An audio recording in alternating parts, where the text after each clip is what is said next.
looks changed, and when she reached the time for marriage, Aegetus, son of Alcidas, married her. This man was Ariston's friend.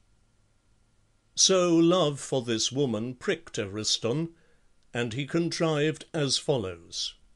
He promised to give to his comrade any one thing out of all he owned, whatever Aegetus might choose, and he bade his comrade make him the same promise. Aegetus had no fear about his wife, seeing that Ariston was already married, so he agreed, and they took oaths on these terms.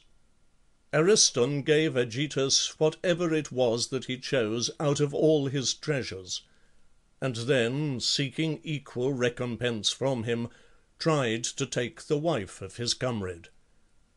Aegetus said that he had agreed to anything but that, but he was forced by his oath and by the deceitful trick to let his wife be taken. In this way Ariston married his third wife after divorcing the second one.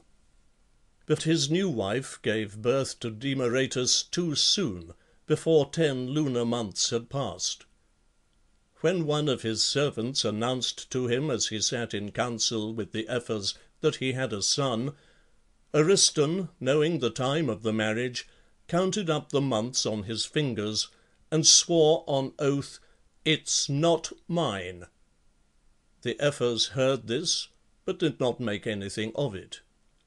When the boy grew up, Ariston regretted having said that, for he firmly believed Demaratus to be his own son. He named him Demaratus because before his birth all the Spartan populace had prayed that Ariston, the man most highly esteemed out of all the kings of Sparta, might have a son. Thus he was named Demaratus, which means answer to the people's prayer. Time passed, and Ariston died, so Demaratus held the kingship. But it seems that these matters had to become known, and caused Demaratus to lose his kingship. He had already fallen out with Cleomenes when he had brought the army back from Eleusis, and now they were even more at odds when Cleomenes crossed over after the Aeginetans, who were Medizing. Cleomenes wanted revenge, so he made a deal with Leotychides, son of Menares, son of Agis, of the same family as Demaratus. The deal was that Leotychides would go with Cleomenes against the Aeginetans if he became king. Leotychides had already become strongly hostile to Demaratus for the following reason. Leotychides was betrothed to Percillus, daughter of Demamenus, but Demaratus plotted and robbed him of his marriage, stealing Percillus and marrying her first. From this affair Leotychides was hostile toward Demaratus, so at Cleomenes' instigation he took an oath against him, saying that he was not king of the Spartans by right, since he was not Ariston's son.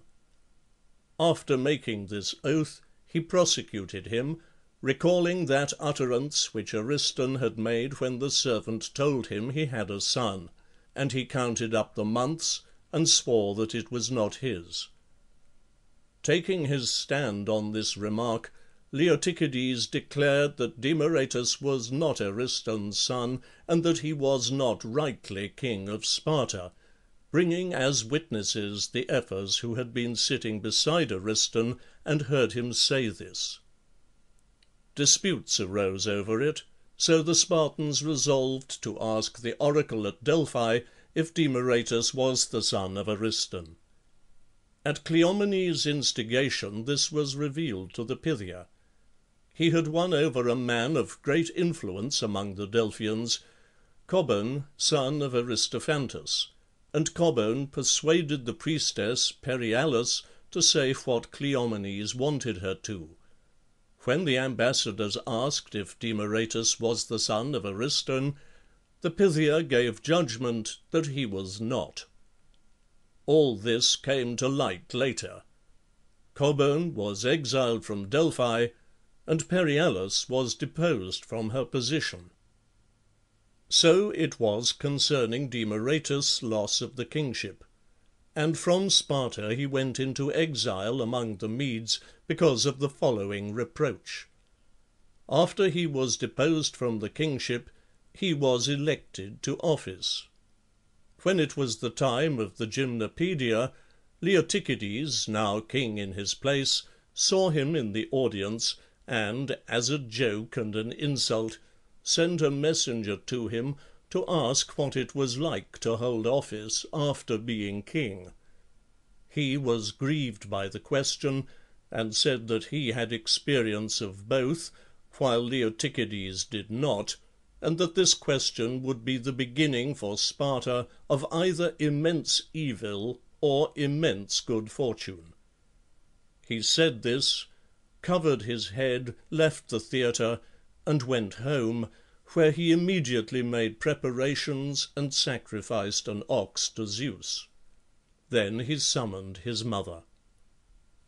When she came in, he put some of the entrails in her hands, and entreated her, saying, "Mother, appealing to Zeus of the household, and to all the other gods, I beseech you to tell me the truth.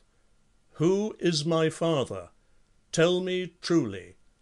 Leotychides said in the disputes that you were already pregnant by your former husband when you came to Ariston. Others say more foolishly that you approached to one of the servants, the ass-keeper, and that I am his son. I adjure you by the gods to speak what is true. If you have done anything of what they say, you are not the only one. You are in company with many women. There is much talk at Sparta that Ariston did not have childbearing seed in him, or his former wives would have given him children." Thus he spoke. His mother answered, "My son, since you adjure me by entreaties to speak the truth, I will speak out to you all that is true. On the third night after Ariston brought me to his house, a phantom resembling him came to me. It came and lay with me, and then put on me the garlands which it had. It went away, and when Ariston came in later and saw me with the garlands, he asked who gave them to me. I said he did, but he denied it. I swore an oath that just a little while before he had come in and lain with me and given me the garlands, and I said it was not good of him to deny it. When he saw me swearing, he perceived that this was some divine affair, for the garlands had clearly come from the hero's precinct, which is established at the courtyard doors, which they call the precinct of Astrabacus. And the seers responded that this was the same hero who had come to me. Thus, my son, you have all you want to know. Either you are from this hero, and Astrabacus the hero is your father, or Ariston is, for I conceived you that night. As for how your enemies chiefly attack you, saying that Ariston himself, when your birth was announced, denied in front of a large audience that you were his, because the 10 months had not yet been completed, he spoke an idle word, out of ignorance of such things. Some women give birth after 9 months or 7 months. Not all complete the 10 months. I gave birth to you, my son, after 7 months. A little later, Ariston himself recognized that he had blurted out that speech because of foolishness. Do not believe other stories about your manner of birth. You have heard the whole truth.